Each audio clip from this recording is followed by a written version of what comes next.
Winnie the Pooh, Winnie the Pooh, tubby little cubby all stuffed with fluff. I should probably stop myself there. That's copyrighted. Hey there, DSA, I'm Macy Wilson, and today is National Winnie the Pooh Day. Didn't know that was a day? Well, you probably figured it out by now. National Day calendar has a day for pretty much everything. This day celebrates A.A. Milline's birthday in 1882. He is Winnie the Pooh's creator, who would bring Pooh's story to our lives in a collection of stories in 1924. It wouldn't be until 1926 that Winnie the Pooh would be featured in his own book.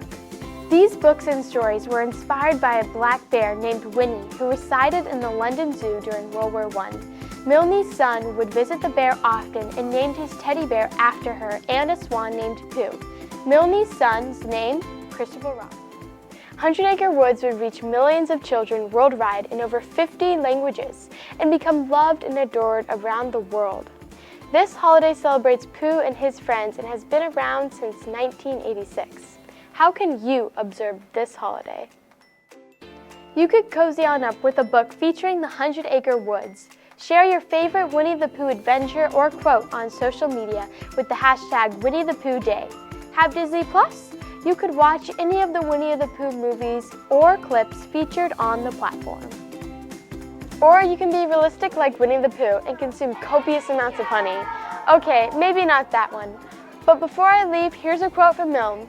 But of course it isn't really goodbye, because the forest will always be there, and anybody who's as friendly with bears can find it. I'm Macy Wilson, reporting for Create TV.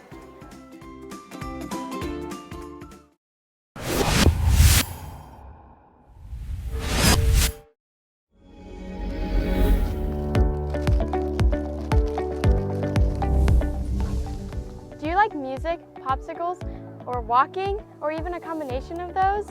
Well, you're in luck, because on March 18th, DSA is having Walk a Walk. What is Walk a Walk, you ask?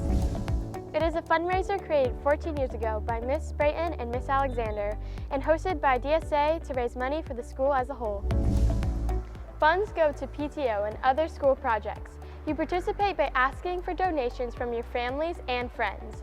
And if you are in the top 3 people who raise the most money, you will receive special prizes. So what are you waiting for? Mark your calendars and start the countdown clock. It's time for Walk a Walk. Until next time, this is Macy Wilson reporting for Create TV. Now, where are those popsicles?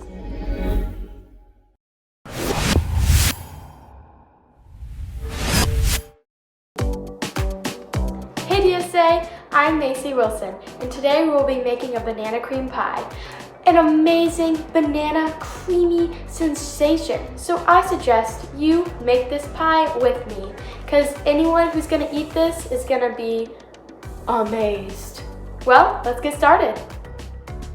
The ingredients that you will need are 8 ounces of Cool Whip, thawed, 5.1 ounces of instant banana cream pudding, 1 pie crust, pre-made or homemade, 3 medium bananas, and 2 cups of whole milk cold. First, you're going to have to put the pre-made or homemade pie crust into the oven. The directions are on the back of the pre-made box of the crust. Next, pour the 2 cups of milk into a large bowl. You are now going to pour the mix into the bowl with the milk. Now stir for at least 2 to 3 minutes, fast, until the mixture has thickened. Now slice your bananas. Only slice 2 of your bananas that you have. Save the 3rd one for last.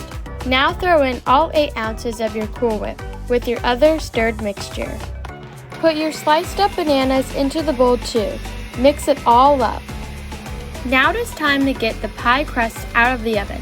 Make sure you set it out to cool for about 2 minutes or more. Scoop out all of the pudding filling and put it into the crust.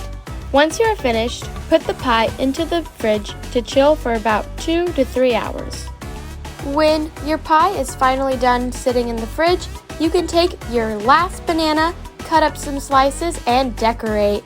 And you can even take some whipped cream and put little swirls. That was one good pie. Well, DSA, that's all I have for you guys today. I'm Macy Wilson, reporting, or should I say baking, for Create TV. That was one Wonka Wonka good pie.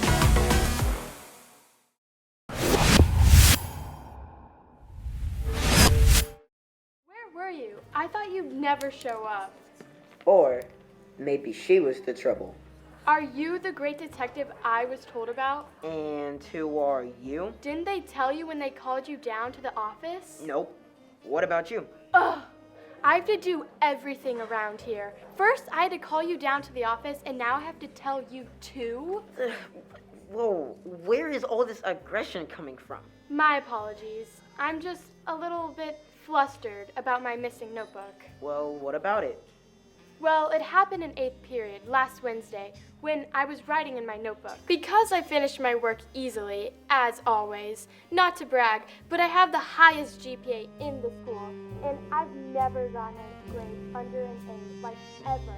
Oh, did I miss? Shouldn't you be writing this down or something? Yes. I was just testing you. As I was saying, I was writing in my notebook about... Well, that doesn't matter. I had been writing in my notebook. At the end of class, Mr. Hero told us to put our iPads up. And when I returned to my desk, my notebook was gone.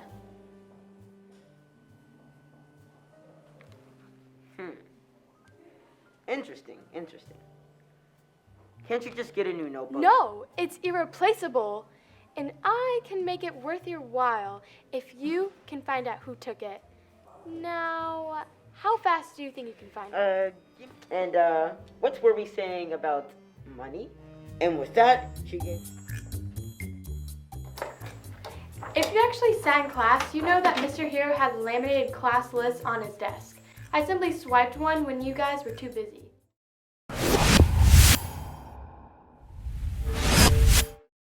Many adults and some of us students can't seem to function as humans in the morning without this popular drink. No, it's not milk. It's coffee. That magical hot mud colored bean juice is a part of the morning routines of many people around the world.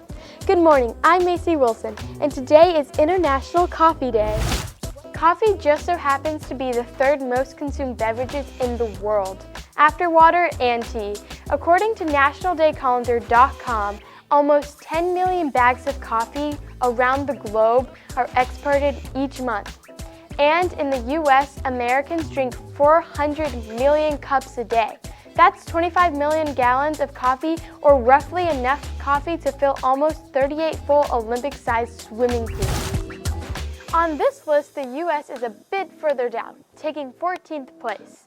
The reason so many people in the world drink so much coffee is that it contains caffeine, a drug that stimulates the nervous system. In turn, people feel that jolt that gives a feeling of awake, alert, and focused. It has also been linked to improving various aspects of brain function, including memory, mood, vigilance, energy levels, reaction times, and general mental function. These aren't the only benefits. For more information on these, please visit healthline.com for the full list. How can you celebrate this holiday? Grab a cup of joe from one of your favorite establishments. And since the day is special, why not grab a couple? You could also learn to make your own specialty coffee too. Take a friend out for a cup of coffee, post a selfie of you and your cup of coffee on social media with #InternationalCoffee.